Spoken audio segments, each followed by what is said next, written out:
Hello everyone, today we are going to present you PROCAFECOL. Following our agenda, we're going to talk about PROCAFECOL along with 4 of the most significant items shown in their balance sheet. It is the company of the National Federation Coffee Growers of Colombia, which is in charge of promoting the consumption of the 100% Colombian premium coffee through its brand around the world. Now, you will wonder why we have Juan Valdez picture. Well, it is the brand worldwide known that represents our coffee. Well, starting with one of the accounts from the balance sheet, we have equity, where we can see that 2021 had a better performance than 2022, which dropped from 224,561,051 to 218,839,288. Moreover, the total shares for 2022 were 17,587,696, which are divided into 4 main shareholders.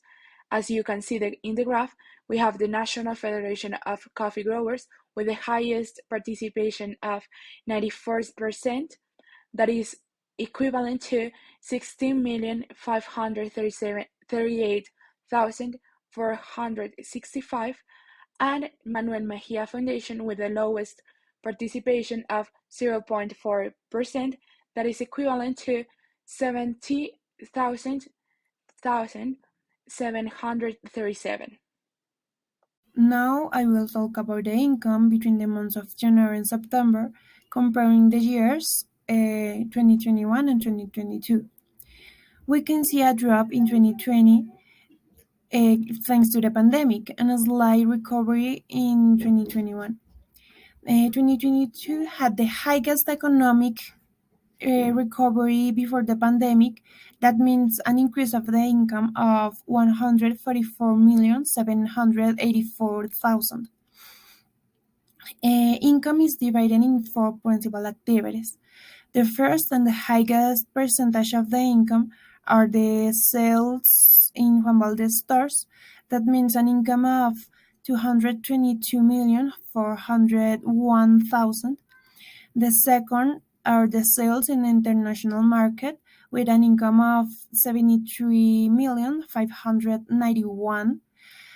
The third are the sales in supermarket with an income of 57,127,000.